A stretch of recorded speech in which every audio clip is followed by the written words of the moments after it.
Hey, what's up? It's Erin, the Reformed Health Coach. I'm coming at you from my car today. I have 3 tips for you to actually meet your hydration goals. Because it's still January and often, healthy habits tend to be a common resolution, a common goal for people. I want to talk a little bit about why it's important to be hydrated, and then also give you just a couple of tricks to how you can actually make that a reality and have good hydration, drinking plenty of water, a part of your daily life, and not a resolution that is, a resolution that doesn't become a habit and that you forget about by mid-February. So being well hydrated is what our body needs, basically. Being well hydrated helps regulate our body temperature and our blood pressure.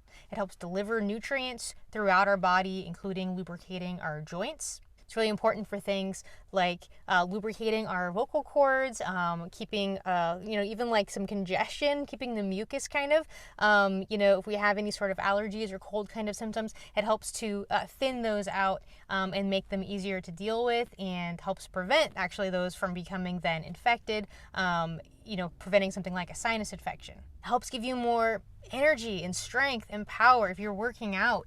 Your muscles feel a lot better. Your muscles and your joints both feel a lot better when you are well hydrated. A lot of times when we think that we need caffeine, what we really need is water. So when you make a point to become well hydrated, for that to be a part of your regular life, you may notice that you are less, you feel like you need caffeine less often. And also, if you are making it a point to drink, a certain amount of ounces per day, it also kind of leaves less room for drinks other than water.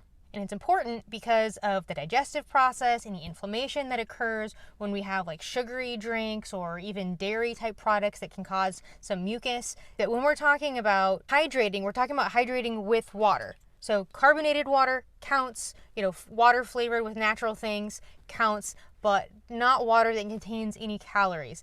That is kind of malhydration, because now we're adding sugar and chemicals to the process. So number 1 is get yourself a large-ish water bottle, probably 18 to 20 ounces minimum. This is a hydro flask that is 32 ounces. I've had this for a couple years. It's kind of beaten up, banged up because I've dropped it multiple times, but it still does its job. And also it is non-plastic, so there are no toxins leaching out into that from the plastic. Also in the summertime, it's amazing because it keeps ice, it keeps ice and keeps it really cold, so that it, in the hot summertime, it makes me want to drink it.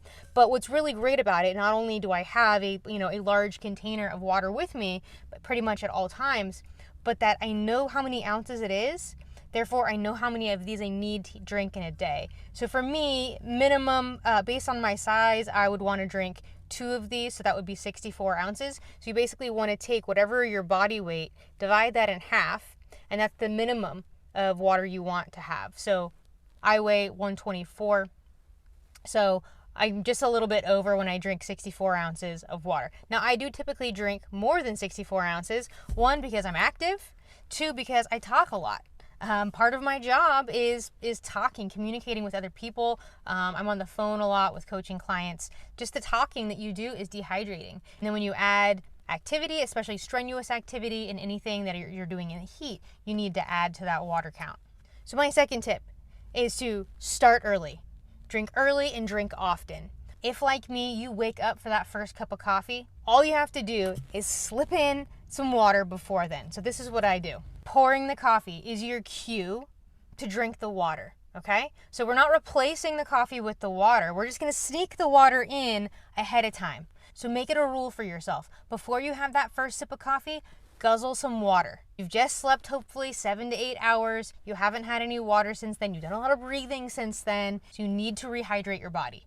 Tip number 3, and you can pair this with tip number 2, is when you drink for a 10 count. So every time you go to grab a drink, think of it as like a mini vacation, a little 10 seconds of peace while you hydrate and count to 10. Just 3 or 4 10 count drinks, you're gonna have your 32 ounce are gone. It also helps if the vessel that you're drinking from doesn't have a straw, so you can really just kind of open your mouth and chug that. So those are my 3 keys to hitting your hydration goals per day. Have a designated water bottle where you know how many of these you need to drink per day to meet your minimum hydration goal. Number 2, start early.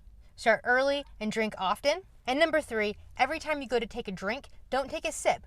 Drink for a 10 count. You'll have your first bottle down in no time. So let me know, how are you at drinking water? Can you tell a difference when you're well hydrated versus dehydrated? If you want more interaction, more content, more live videos, make sure you join my Facebook group, the Reformed Health Community. That is always linked below in the description box. Remember, reform your lifestyle, reform your health. Bottoms up.